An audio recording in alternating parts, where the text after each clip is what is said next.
और प्रभु का वचन में हम जा रहे हैं। प्रभु को धन्यवाद हो कि परमेश्वर ईस्टर के दिन अर्थात रेजरेक्शन के दिन पुनरुत्थान के दिन परमेश्वर ने लेके आया है। और पुनरुत्थान के दिवस में पूरे विश्व की कलीसिया में यीशु मसीह जिंदा हुआ, यीशु मसीह जिंदा हुआ, इस बात का प्रचार बड़े जोर शोर से होगा और हो रहा है। लेकिन आज मैं ये प्रचार नहीं करूंगा कि यीशु जिंदा हुआ। आज मैं ये प्रचार नहीं करूंगा कि यीशु, क्योंकि आप लोगों को बताने की जरूरत नहीं है कि यीशु जिंदा हुआ या यीशु जीवित है। क्योंकि देखिए, जीवित के अंदर जो जीवित होता है, जीवित के अंदर एक गुण होता है, जीवित काम करता है और मरा हुआ काम नहीं करता। मरी हुई आत्मा को भक्तों के द्वारा बुलाना पड़ता है कि ए भक्त जाओ, मरी हुई आत्मा को लेके आओ और मरी हुई आत्मा को बुलाओ और मरी हुई आत्मा काम करे। लेकिन जीवित को बुलाने की जरूरत नहीं है। जीवित हमारे साथ रहता है और जीवित के अंदर सबसे अच्छी गुण क्या है कि वो बोलता है, वो बातचीत करता है, हमारे साथ रहता है। और अगर कोई मर जाए ना हमारा, तो हम उससे कहते जल्दी ले जाओ, क्योंकि कितना भी हमारा प्रिय हो हम उसको गले से लगा के नहीं रख सकते। लेकिन यीशु मसीह जीवित है और जीवित इसलिए है कि वो काम कर रहा है। और यीशु मसीह क्या चाहते हैं? यीशु तो जीवित है, यीशु मसीह क्या चाहते हैं कि अब उसकी कलीसिया जीवित हो। आज मैं कलीसिया का ईस्टर बताऊंगा, कलीसिया को पुनरुत्थान दिवस बताऊंगा कि कलीसिया को दोबारा जीवित होने की जरूरत है। यीशु मसीह तो जीवित है, यीशु मसीह तो जीवित है। लेकिन फिर भी एक वचन हम निकालेंगे, लूका रचित सुसमाचार उसका 24वां अध्याय, उसका 1 से लेकर 5 तक में कहानी है। वो कहानी जो आजकल अमूमन पढ़ी जा रही है, आज बहुत से चर्चेस में पढ़ी जाएगी। और वो कहानी ये है कि यीशु मसीह की 3 शिष्या थी। वो सप्ताह के पहले दिन, कौन से दिन? सप्ताह के पहले दिन, रविवार का दिन कौन सा दिन है? ध्यान दें कलीसिया, सुने, थोड़ा सा सुने। आपको सुनना बहुत जरूरी है, क्योंकि जब आप सुनेंगे तो औरों को ही बता सकते हैं। आज कौन सा दिन है? सप्ताह का पहला दिन। बहुत से लोग आके बोलेंगे कि सप्ताह के पहले दिन आराधना करना सही नहीं है। बहुत से लोग कलीसिया के बीच में आके बोलेंगे सप्ताह के पहले दिन आराधना करना सही नहीं है। लेकिन हम आराधना इसलिए कर रहे हैं सप्ताह के पहले दिन कि यीशु मसीह जिंदा। बहुत से लोग कहता है 7वें दिन करो, शनिचर को करो। बहुत से लोग कहते हैं, मैं तो कहता हूँ रोज करो, क्या प्रॉब्लम है? रोज करो, प्रॉब्लम क्या है? लेकिन प्रॉब्लम यह है कि हम क्यों करते हैं इतवार को प्रार्थना? क्योंकि आज के दिन यीशु मसीह जिंदा हुआ था। दूसरा, हम जय मसीह की क्यों बोलते हैं? जय मसीह की, जय मसीह का मतलब हमारा यीशु जिंदा है। जय का मतलब क्या है? वो जीवित है। हम जय मसीह की क्यों बोलते हैं? हमारा यीशु जीवित है और जीवित है। और ऐसा लिखा हुआ है कलीसिया के अंदर कि वो हमें जय के उत्सव में लिए फिरता है। वो अपने जय में हमें लिए फिरता है। जय के उत्सव में यीशु मसीह हमें लिए फिरता है। वो जीवित परमेश्वर है। मेरे प्रियो, हम कलीसिया में पढ़ेंगे ऐसा लिखा हुआ है, परंतु सप्ताह के पहले दिन बड़े भोर को जब वे सुगंधित वस्तुओं को जो उन्होंने तैयार की थी वे कब्र पर लेके आए। जैसे भगवान बता रहे थे कि हमें तैयारी करना है। अभी कलीसिया बोलेगी कि कोई गाना गाओ, वो पूरा ऐसा ढूंढ देती है किताब कि पहला शुरू करूँ या अंतिम शुरू करूँ है। दुआ के लिए बोलते तो सोचते हैं कौन दुआ करे कौन नहीं है। तैयारी नहीं है। क्या नहीं है? तो वो तैयारी के साथ आई। वो जो यीशु मसीह की शिष्या थी, मरियम मैगदलीनी, मार्था, सलोमी, ये कैसे आई? तैयारी के साथ आई कब्र पर। और कलाम में लिखा हुआ है कब्र पर आई और वो सोच रही थी। ऐसा लिखा हुआ है आप यूहन्ना और मरकुस और मत्ती में ऐसा लिखा हुआ है। क्या लिखा हुआ है कि वो सोच रही थी कि हम जाएंगे तो हमारे लिए कब्र की द्वार पर से पत्थर कौन हटाएगा? आपको मालूम है आपके जीवन में जितने पत्थर हैं हटाने वाला परमेश्वर है। आप सोचिए मत कि कौन हटाएगा। आप ये मत सोचिए मेरे जीवन में इतने भारी भारी समस्या हैं, बड़ी बड़ी बीमारियां हैं, घर में क्लेश है, रुपए पैसे की तंगी है, बहुत बड़े बड़े पत्थर हैं, इन पत्थरों को कौन हटाएगा? आप सोचो मत, बस विश्वास से कब्र के पास जाओ। और कलाम में लिखा हुआ है कि वो कब्र के पास पहुंची तो वो पत्थर अपने आप लुढ़का हुआ मिल गया। और जब भीतर जाकर उन्होंने प्रभु यीशु मसीह की बॉडी को देखना चाहा तो वो भौचक्की हो गई और देखा कि वहां पर दो पुरुष यानी कि स्वर्गदूत झलकते वस्त्र पहने हुए उनके पास आ खड़े हुए और वे डर गई और धरती पर मुंह झुकाए रही और उन्होंने कहा, तुम जीवितों को मरे हुओं में क्यों ढूंढती हो? तुम जीवितों को मरे हुओं में क्यों ढूंढती हो? अभी क्या है यहाँ पर बताया जा रहा है कि क्या है, तुम जीवितों को क्या बोला? फरिश्तों ने क्या बोला? ये तमाम लाइट बंद कर दो ताकि इन्वर्टर है। तुम जीवितों को मरे हुओं में क्यों ढूंढती हो? क्या है? तुम जीवितों को मरे हुओं में क्यों ढूंढती हो? इसका मतलब ईस्टर के दिन जीवित परमेश्वर को मरे हुओं में ढूंढने की जरूरत नहीं है। फरिश्तों ने कलाम दिया है। आज मैं फरिश्तों के कलाम को बता रहा हूं। फरिश्तों ने यीशु मसीह की शिष्याओं को, जो औरतें यीशु मसीह की कब्रों पर गई थी, कौन गई थी? पुरुष गए थे, मर्द गए थे, औरत गई थी? औरतें गई थी। यीशु मसीह को के पास कौन गई थी? औरतें। मैं फिर बता रहा हूँ, यीशु मसीह ने औरतों को हमेशा, और औरतों ने यीशु, इसलिए कलीसिया में सबसे ज्यादा औरतें आती हैं क्योंकि औरतों को यीशु मसीह ने सर्वोपरि रखा है। और कलाम में लिखा हुआ है, मेरे प्रिय, क्या लिखा हुआ है कि उन फरिश्तों ने उन औरतों से क्या कहा? मरियम मैगदलीनी से, सलोमी से क्या कहा? तुम जीविते को मरे हुओं में क्यों ढूंढती हो? आज का कलाम क्या है? जीविते को मरे हुओं में क्यों ढूंढती हो? कलाम क्या है आज का? जीविते को मरे हुओं में क्यों ढूंढती हो? हमें क्या करना है? जीविते को मरे हुओं में ढूंढने की जरूरत। अब आज की कलीसिया में बताना चाहता हूं कि आज हम और आप क्या जीवित हैं या मरे हुए हैं? हम जीवित हैं कि अब सोच रहे हैं खुदा मरा हुआ है और हमें उसको ढूंढने जाना है। और बहुत सी कलीसियाएं, मैं किसी कलीसिया का नाम नहीं लूंगा, सब कलीसिया के अपने अपने नियम हैं। कोई रोड पे ढूंढता है, कोई कब्रिस्तान में मोमबत्ती लगा के ढूंढता है, कोई क्या करता है। मैंने कई कलीसियाओं में ऐसा देखा है कि दोबारा यीशु मसीह बनाए जाएंगे, दोबारा सब कुछ बनाए जाएंगे, क्योंकि गुड फ्राइडे हो चुका है परसों, फिर भी सब बनाए जाएंगे, फिर दोबारा मारा जाएगा, घोड़े मारे जाएंगे, उसे आज के सुबह क्रूज पर चढ़ाएंगे और आज के दिन ही उतार लेंगे। एक कलीसिया यीशु मसीह को मार के गाड़ के जिंदा करने पे लगी हुई है। एक कलीसिया कब्रिस्तान जाके उसे जीविते को मरे हुओं में ढूंढने में लगी हुई है। और हम क्या करें? मुझसे भी कई लोगों ने बोला, आप भी एक काम करो, कलीसिया को इकट्ठा करो और सुबह 5 बजे 4 बजे मोमबत्ती लेकर आप भी मरे जीविते को मरे हुओं में ढूंढते हैं। अब जितने भी है वो ऑल, मैं सोचता हूँ सब मरे हुए हैं। मरे जीविते को क्या करना? मरे हुए को ढूंढना अच्छा है क्या? एक फरिश्ते ने, उस जमाने में फरिश्ते ने क्या बोला? तुम जिंदा खुदा को मरे हुओं में क्यों ढूंढते हो? ए कलीसिया मैं आपसे कहना चाहता हूं कलीसिया कि आप जिंदा खुदा को मरे हुओं में मत ढूंढो। आप अपने घर पे अंडा ले आओ, खूब खा लो, बंद ले आओ, मक्खन ले आओ, खूब खाओ, पर जीवित परमेश्वर को मरे हुओं में मत ढूंढो। मैं विरोध में नहीं बता रहा, मैं कलीसिया को बता रहा हूं। निकालेंगे लूका रचित सुसमाचार उसका 20वां अध्याय, उसका 38 वचन क्या बोल रहा है, प्लीज पढ़े। लूका 20 का 38, जल्दी जल्दी वचन निकाल के पढ़े, बहुत बड़ा वचन है। परमेश्वर तो मुर्दों का नहीं, परमेश्वर मुर्दों का नहीं है। परमेश्वर किसका नहीं है? कब्रिस्तान जाने की जरूरत नहीं है, मोमबत्ती लगाने की जरूरत नहीं है। खुदावन किसका खुदा है? जिंदों का खुदा है, मुर्दों का खुदा। हम कहाँ जा रहे हैं? कहाँ जा रहे हैं? कहाँ जा रहे हैं? कब्रिस्तान जा रहे हैं। कहाँ जा रहे हैं? रोड पर मोमबत्ती लेके जा रहे हैं मुर्दों के बीच में। पूरी दुनिया सो रही है, हम निकल के भाग रहे हैं। मैं ये नहीं कह रहा वो जो कर रहे हैं गलत है, उनकी अपनी प्रथा है और सबकी अपनी अपनी प्रथाएं होती हैं, सब संस्थाओं के अपने अपने नियम होते हैं। मेरी बहन ने सुबह फोन किया, अरे तुम लोग क्या हो, 5 बजे फोन किया, तुम सो रहे हो? मैं हाँ, हम देखो जा रहे हैं मुर्दों को, जीवित को, परमेश्वर को ढूंढ रहे हैं। परमेश्वर खो गया है, ढूंढ रहे हैं।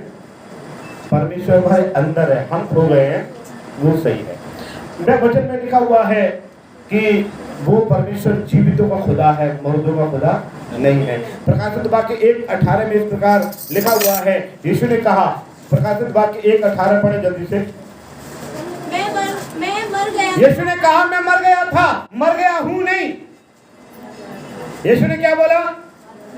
मैं मर गया था, मर गया हूं।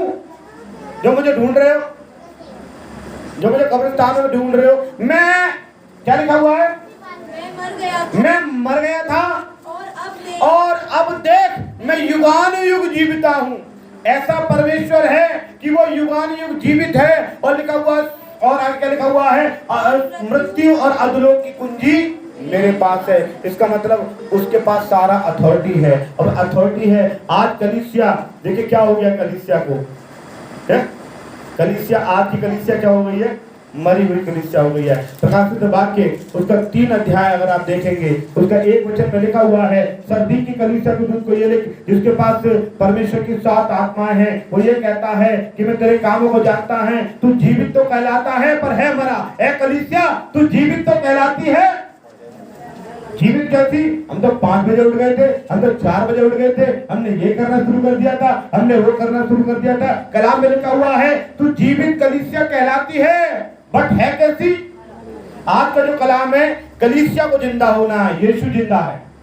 हालेलुया। आज का कलाम क्या है? कलीसिया को जिंदा होना है, यीशु जिंदा है। यीशु मरा हुआ नहीं है। यीशु ने बोला मैं मर गया था, मरा हुआ हूं नहीं। इस संसार में बहुत लोग आए, सब आए मर गए और सबकी कब्रें हैं। मैं अगर उनके नाम लूं तो सबकी कब्रें बनी हुई हैं, सबके मजहार बने हुए हैं, सबकी समाधि बनी हुई है। लेकिन यीशु की कब्र आज भी खाली है, क्योंकि वो जिंदा है। Hallelujah, hallelujah, hallelujah, hallelujah. यीशु जिंदा है।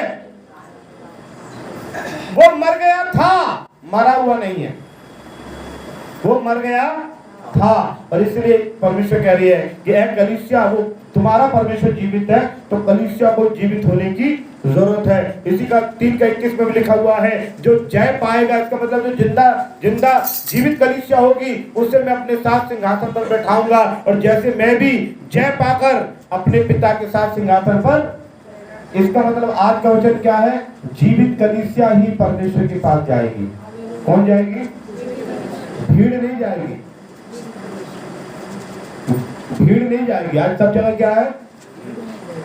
मूसा के साथ चल रहे थे, लाखों में भीड़ थी।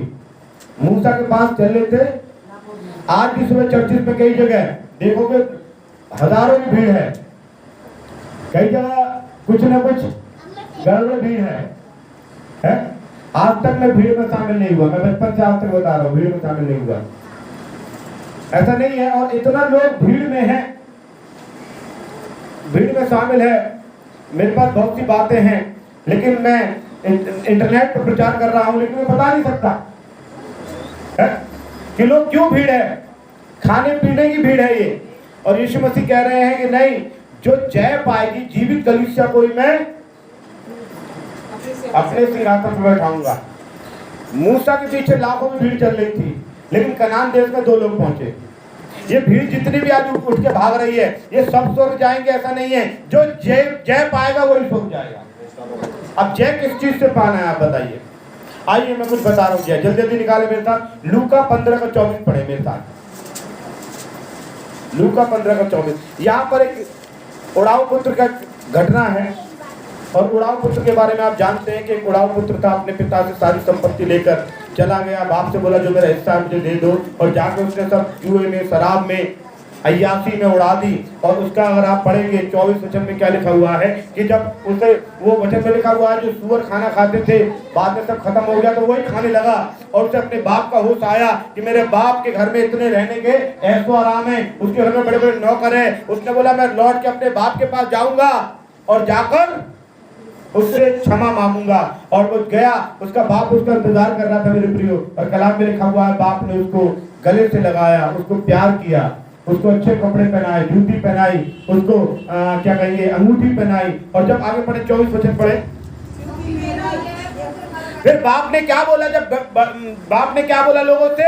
मेरा ये बेटा मर गया था है, लिखा हुआ फिर जी गया। अब वो बेटा कहाँ मर गया था? वो बेटा क्या मर गया था? वो बेटा तो घर छोड़ के भाग गया था। आज कलीसिया क्या मर गई है? मर नहीं गई। ये बेटा कैसे मर गया था? आज कलीसिया मरी हुई है। आज के लोग, मसीही लोग मरे हुए हैं। ये कैसे मर गया था? अपने आवारापन में। क्या में? अपने आवारापन में, अपने जुए शराब में ये मर गया। मरी हुई कलीसिया। आज बहुत सी कलीसिया है वो मरी हुई है, जुए शराब में, आवारापन में मरी हुई है। लेकिन यीशु मसीह कहते हैं, ए मेरे बेटे, ईस्टर के दिन तू लौट के आ जा, तू जिंदा मेरे पास आ जा। मैं मर गया था, अब जिंदा हूं, लेकिन अब मेरी कलीसिया जो आवारापन में, बदचलन में, जुए में, शराब में सब उड़ा चुकी है, अब भी तू मेरे पास लौटा। इसलिए यीशु मसीह ने परमेश्वर के वचन में लिखा हुआ है, पिता ने क्या कहा? ये मेरा बेटा मर गया था। ये कलीसिया कैसी थी? पहले मरी हुई काय में थी? आवारापन में, पाप में, शराब में, जुए में मरी हुई थी। लेकिन ये परमेश्वर उसे जिंदा करना चाहता है। एक वचन जल्दी से निकालें। दूसरा देखिए, दूसरा हम काय से मरते हैं? पहले जो हम मर जाते हैं आवारापन में, शराब में, पाप में, मरी हुई दशा में रह रहे हैं।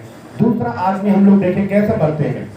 इफिसियों 2:1 पढ़े पहले। इफिसियों 2:1 जल्दी पढ़े। इफिसियों 2 कलीसिया मरी हुई काय में है। इफिसियों 2:1 गलतियों के बाद इफिसियों जल्दी निकालें, पढ़े। लिखा हुआ है, फिर उसने उन्हें भी जिलाया जो अपने गुनाहों में, अपराधों में और पापों में, पापों के कारण मरे हुए थे। एक कलीसिया आवारापन में, बदचलनी में मरी हुई कलीसिया स्वर्ग नहीं जा सकती। ये पाप में मरी हुई कलीसिया स्वर्ग नहीं जा सकती। परमेश्वर ने पाप से हमें छुड़ाना चाहता है। आज लोग मरे हुए कैसे हैं? अपने बदचलनी से मरे हुए हैं, आवारापन से मरे हुए हैं, शराब से मरे हुए हैं, पाप से मरे हुए हैं और एक चीज से और मरे हुए हैं। मालूम है वो कैसे? भजन संहिता 119 का 7 पढ़े। भजन संहिता 119 का 7 पढ़े जल्दी से। 119 का 7, 107 पढ़े। 119 का 107, 119 का 107 पढ़े जल्दी से पढ़े जी। मैं अत्यंत दुख में पड़ा हूँ। हे यहोवा, अपने वचन के अनुसार मुझे जिला। तो ये काय में मरा हुई पड़े हुआ है। पहला मैंने बताया आवारापन में, बदचलनी में, शराब में। दूसरा पाप में मरी हुई कलीसिया। तीसरा अपने दुखों में मरी हुई है। हम तो अपने दुखों के मारे खुदा आप जिंदा हैं, लेकिन हम अपने दुखों के मारे हैं। कलीसिया काय में है? दुखों की मारी कलीसिया है। चौथी बात मैं बताऊं, कलीसिया काय की मारी हुई है। आज लोग दुखों से ज्यादा, आवारापन से ज्यादा, बदचलन से ज्यादा, पाप से ज्यादा एक बात से और मरे पड़े हैं। सब सारे लोग मरे पड़े। कौन सी बात से मालूम है? दूसरा क्रंथियों अगर आप निकालेंगे, मुझे बड़ा पसंद है, उसका 3 का 6 पढ़े। दूसरा क्रंथियों 3 का 6 जी पढ़े। जिसने हमें नई वाचा के सेवक होने के योग्य भी किया, शब्द के सेवक नहीं। लिखा हुआ है, जिसने हमें नई वाचा के सेवक होने के योग्य किया, शब्द के सेवक नहीं, शब्द के सेवक नहीं, व्यवस्था के सेवक नहीं, बायलॉज के सेवक नहीं, डॉक्ट्रिन के सेवक नहीं, डॉक्ट्रिन के सेवक नहीं, शब्द के सेवक नहीं, पढ़ें। वरन आत्मा के सेवक होने के लिए खुदावंद ने हमें बुलाया है, क्योंकि शब्द मारता है और आत्मा जिलाता है। शब्द, आज बहुत से लोग शब्द के मारे हुए हैं।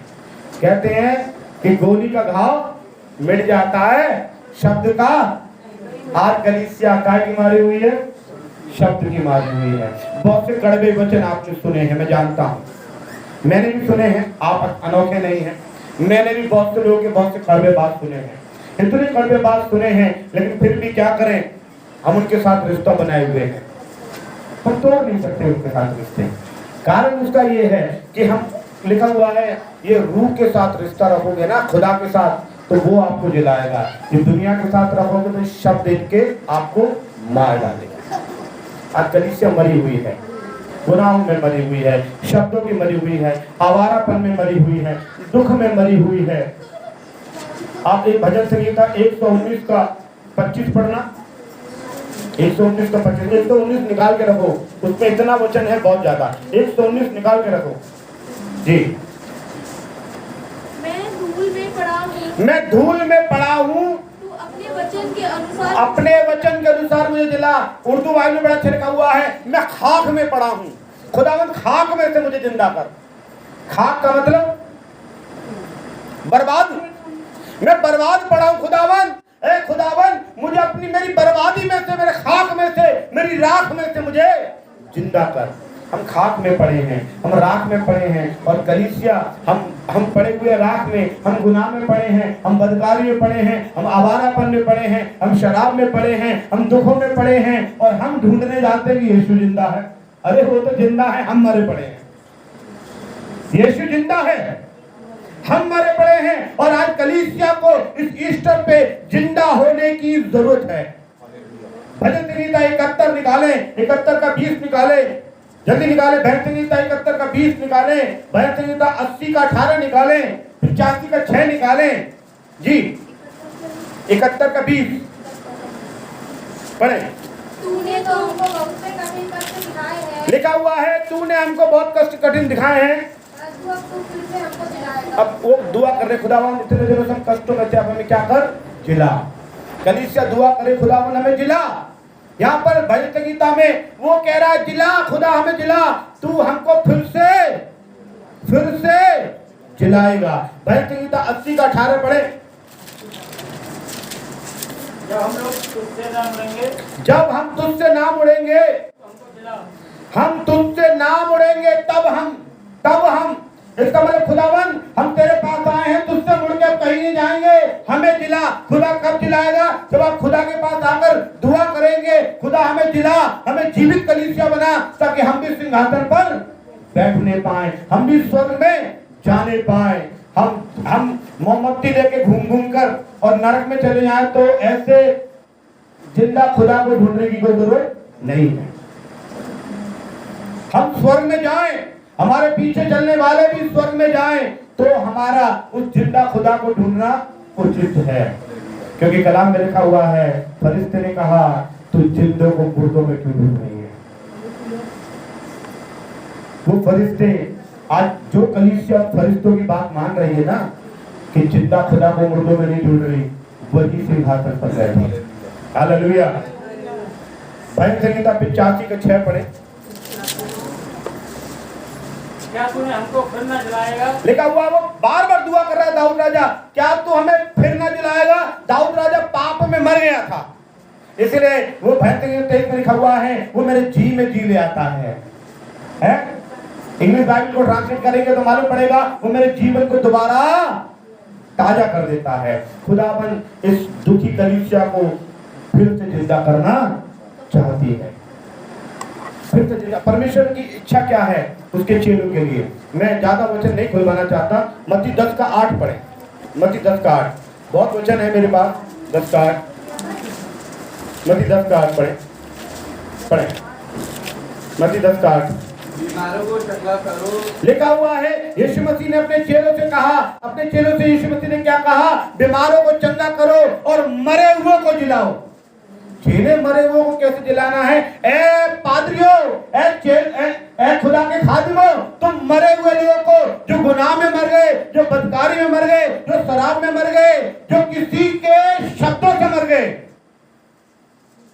एक बार क्या हुआ कि एक पादरी साहब थे, कलीसिया मुझे अच्छी तरह याद है, एक बहन थी, अलीगढ़ की बात है, और वो कई बार चर्च नहीं गई। 1 हफ्ता हो गया, 2 हफ्ता हो गया, 3 हफ्ता हो गया, 4 हफ्ता हो गया, 5 हफ्ता हो गया, 6 हफ्ता हो गया, इस तरीके से महीनों बीत गए। मैंने उनसे बोला, उस बहन से मैंने बोला, उस बहन का नाम लेकर मैंने बोला, बहन मैंने सुना आजकल आप चर्च नहीं जा रही। कि हाँ, और आप दशमांश भेज देती हो लेकिन चर्च नहीं जाती। वो दशमांश दान भेज देती थी लेकिन चर्च नहीं जाती थी। तो उन्होंने बोला कि जो पादरी साहब है ना, उनकी बातों से मैं बड़ी घायल हो गई। उनकी बातें मुझे बड़ी बुरी लगती हैं, उनका कलाम बड़ा बुरा लगता है मुझे। तो मैंने बोला कि वो आपका नाम लेके बोलते हैं कि सबके लिए बोलते हैं? क्योंकि बोलते सबके लिए, लेकिन बुरी मुझे लगती है, इसलिए मैं जाना पसंद नहीं करती। मैंने बोला, ये सोचो खुदा तुमसे बात करना चाहता है और तुम्हारे अंदर वो बुराई है तो उसको निकालो, और आप ऐसा करो, आप भाई साहब से मिलो ही मत। मैंने तो ऐसा एडवाइस दिया, आप दुआ शुरू हो जाओ, दुआ जैसे ही भाई साहब आमीन करे तुरंत निकल जाओ। भाई साहब बुरे लगते हैं, कलाम तो खुदा का है। मैं भाई साहब बुरे लगते हैं तो दसमांश क्यों भेजती हूँ कि दसमांश तो खुदा के लिए भेजती हूँ मैं। तो मैंने बोला यही सोच लो, पादरी साहब का वचन भी खुदा का वचन है और खुदा अपनी तरफ से बोले तो गलत है। तो कहने का मतलब है लोग आज कलीसिया, बहुत से लोग कभी कभी सोचते हैं इनकी बातों से हम मरे हुए हैं। खुदावन कह रहा है कि मरे हुए को जिलाओ। और मालूम है जो जीवित कलीसिया है वही खुदावन के ऊपर उठाई जाएगी। पहला थिस्सलुनीकियों 4:17, कुलुस्सियों 3:1, जल्दी पढ़े 4:17 पढ़े। पहला थिस्सलुनीकियों 4:17 पढ़े जल्दी। तब हम जो जीवित और लिखा हुआ है तब हम जीवित हैं और बचे रहेंगे उनके साथ बादलों पर। कौन उठा लिए जाएंगे बादलों पर? जीवित कलीसिया। खुदावंद आएंगे, यीशु मसीह आएंगे, कौन बादलों पर उठा लिए जाएंगे? एक वो नहीं, प्रभु जी मैं तो ईस्टर के दिन सुबह 4 बजे उठ के गई थी। प्रभु जी आपको मालूम है मैं कई बार अंडा ब्रेड 2-2 बार ले लिया प्रभु जी। कई बार आपको मालूम है मोमबत्ती से मेरा हाथ जल गया प्रभु जी, मैं क्यों नहीं उठाई जाऊंगी? तो जब लड़ाई होती है बहुत चीख चीख के लड़ती है, लेकिन परमेश्वर की कलीसिया में गाने के लिए तेरा कोई आवाज नहीं है। मैं वास्तव में बहुत मैंने देखा औरतें अगर यीशु मसीह को ढूंढने के लिए गई तो एक क्वालिटी और भी है। अभी कुछ दिनों पहले मैंने देखा कि बुजुर्ग को बहुत चीख रही लड़ाई में, इतना चीख रही लड़ाई में पता नहीं कितना ताकत आ गया है। कलीसिया के लिए मैं बोलना चाहता हूँ, कलीसिया मरी हुई कलीसिया है। चीख के क्या दिखाना चाहते हो तुम लड़ाई में? ऐसा लिखा हुआ है, वचन में लिखा हुआ है। क्या लिखा हुआ है? जो जीवित है वो प्रभु में, पढ़े दोबारा पढ़े।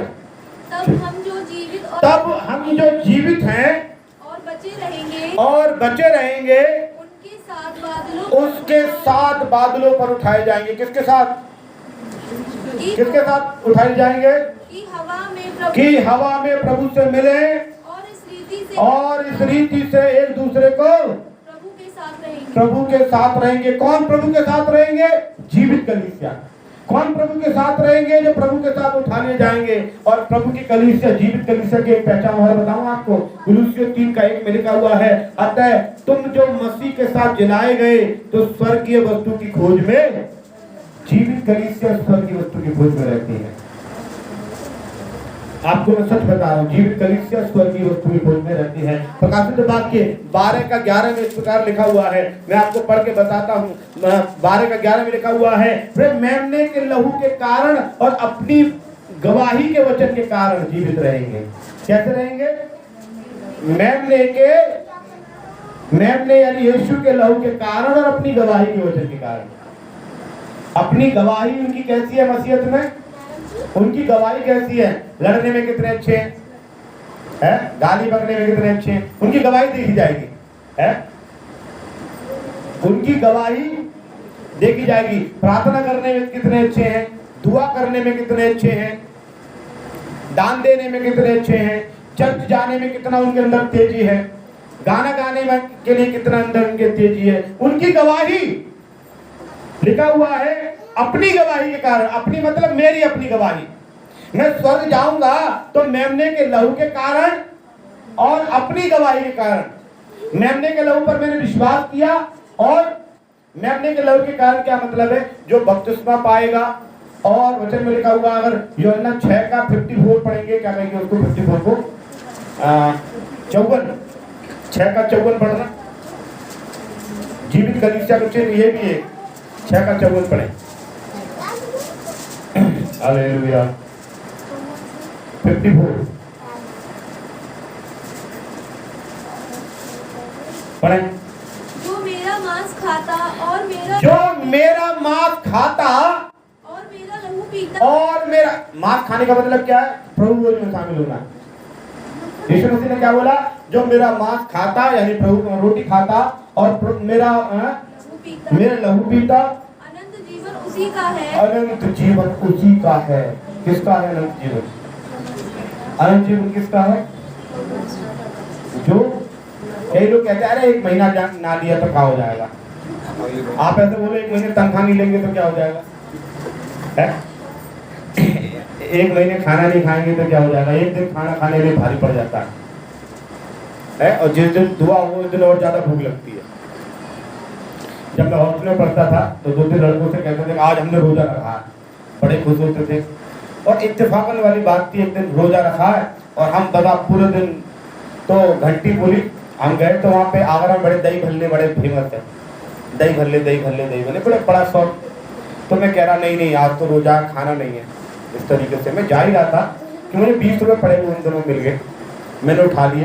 तो मैंने बोला कोई थोड़ी ना देख रहा है और उसको उठाकर दही भल्ले खा नहीं, उसको मैंने वो भूल गया इस बात को, जल्दी से गया दही भल्ले बनवाए अपने लिए अपने भाई के लिए और मैंने और उसने भी खाए और मैंने एक खा लिए। तो उसने बोला आज तो तेरा रोजा है। रोजा दिल से होना चाहिए, दिल से। ये बेकार की बात है खाने पीने की बात, रोजा दिल से होना चाहिए, मन का रोजा होना चाहिए। और पूरा खा गया। फिर मुझे लगा हम क्योंकि हम लोग कुछ अलग है, हम लोग हर बातों में से बात बना देते हैं। हम क्या करते थे, बातों में से बात पैदा करना जानते हैं हम लोग। हम भारतीय लोग तो बहुत ज्यादा कलाकार हैं। और किसी से बोलेंगे कि बाइबल में, एक से मैंने बोला था कि बाइबल में ये मना है, अच्छा भाई साहब ये मना है, पान की तो मना ना लिखी बाइबल में, पान खा सकते हैं। अब मैं बाइबल में ढूंढूं कहाँ पान मिलेगा भाई, मतलब आप सोचिए। फिर मैंने उससे बोला बाइबल में ये लिखा हुआ है, ये लिखा हुआ है, ये मतलब हुआ है। अब बहुत से लोग कहते हैं मीट के बारे में, बहुत से लोग कहते हैं ये मीट खाना चाहिए, वो मीट खाना चाहिए, ये वाला मीट खा ले, वो वाला मीट खा ले। तो भाई साहब नाहरी के लिए लिखा हुआ है, नाहरी वाला खा सकते हैं। बस तो कौन सी बात बाइबल में बुजुर्ग मुझे ढूंढने में परेशानी होगी। कहाँ से ढूंढ के लाऊं इतनी बात बाइबल में से। तो बाइबल का सबका एक ही चीज है कि हर बुरी चीज से दूर रहो। अब बुरी तुम्हारी नजर में कौन सी है वो खुद जानो। इसलिए तो लिखा हुआ है अपनी गवाही मेमने के लहू के कारण और अपनी गवाही के कारण। लिखा हुआ है स्वर्ग में कौन जाएगा, जिसकी गवाही ठीक होगी, जो जयवंत होगा, इन तमाम चीजों से जयवंत होगा, वही स्वर्ग में जाएगा, अन्यथा कोई स्वर्ग में जा नहीं सकता। इसलिए हम जितने लोग हैं हमें कोशिश करना है कि हम जीवित कलीसिया बनकर जाएं। आज का संदेश क्या है, हमें जीवित बनना। यीशु जिंदा है, यीशु मरा हुआ है क्या? कोई बता दो यीशु मरा हुआ है। तो फिर आप काय को मना रहे हो कि यीशु मसीह मरा हुआ है? आप जिंदा हुआ यीशु आज के दिन, वो जिंदा है। यीशु जिंदा है, कोई शक है? नहीं, यीशु जिंदा है, यीशु जिंदा है। हम मरे हुए, हमें जिंदा होना है। रोमियो 12 का 1 पढ़ना, जल्दी से पढ़ो, जल्दी 12 1 2 जल्दी पढ़ो, समाप्त कर रहे हैं। लाभ वचन है रोमियो 12 1 2। हे भाइयों, मैं तुमसे प्रभु की दया स्मरण दिलाकर विनती करता हूँ, अपने शरीरों को जीवित। अब कैसी कलीसिया बनना है? शरीर से जीवित। शरीर से जीवित मतलब गाना गाएंगे, शरीर से जीवित है। ताली बजाएंगे, शरीर से जीवित है। चर्च उठ के आएंगे, शरीर से जीवित है। चर्च जाने से 1 दिन पहले तैयारी करेंगे, आप शरीरों से जीवित हैं। आप लड़ाई में पूरा ये क्या कहते हैं गला फुलाकर लड़ने के लिए जीवित नहीं है, चीख चिल्ला के जीवित नहीं है। आप जीवित किस लिए हैं? प्रभु के लिए जीवित रहना। यीशु मसीह पौलुस कहते हैं मेरे लिए जीवित रहना है, कहते परमेश्वर के लिए जीवित रहना और मर जाना प्रभु के लिए लाभ है। ठीक है, जीवित कलीसिया बनना। फिर पढ़ा आगे, और पवित्र और परमेश्वर को लिखा हुआ है पवित्र परमेश्वर को भावती हुई अपने आप को क्या करो, बलिदान करके चढ़ाओ।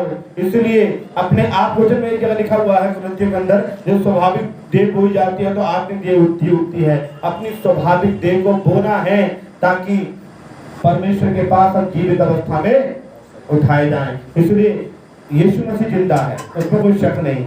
आज कलीसिया को जीवित होने की जरूरत है। आइए प्रार्थना करें।